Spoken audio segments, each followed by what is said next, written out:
মধ্যে চিন্তা এসে গেছে, আরেকটা বোবা কুকুর, এই কুকুরকে 3 বেলা খাইতে দেই না, সাধারণ হাড্ডি দেই। এই কুকুর যদি রাসূলকে চিনতে পারে, তাহলে আমি ইহুদি কেন রাসূলকে চিনতে পারবো না?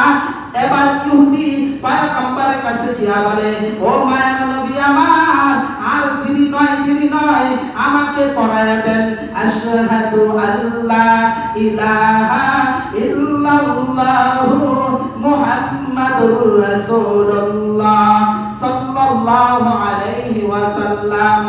কাদরে কুদরত দারি বরকামান আনতা রব্বি আনতা হাসবি জুল জালাল, তুহি কাদের জলিলুল্লাহ জাহাদার বহর হারে তুই রানে কাহতার।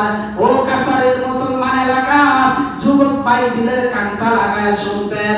ও আমার বাবা বয়সের মুরব্বীরা, ও আমার দাদা বয়সের মুরব্বীরা, অন্তরে কান লাগায় শুনবেন।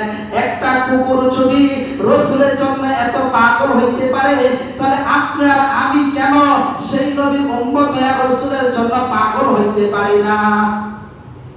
একটা কুকুর, বোবা কুকুর যদি রাসূলের জন্য এত পাগল হয়, একটা মরা খেজুর গাছ যদি রাসূলের জন্য ব্যথায় এত কাঁদে, তাহলে আমার আপনার চোখ দিয়ে কেন পানি বের হয় না?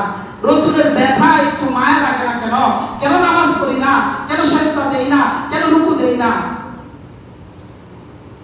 এই জন্য আল্লাহ তাআলা বলেন, আমা রাসালনাকা ইল্লা রাহমাতাল লিল আলামিন। আমি তো এমন এক নবী দিছি, এমন এক মায়ার নবী দিছি। আরে ভাই, এমন এক নেতা পাইছি, যেই নেতা আমার জন্য মার খায়, যেই নেতা দান মোবারক শরীক করে, যেই নেতা এখনো কবরে শুয়ে আপনি উম্মতি উম্মতি বলে কান্না করতেছে।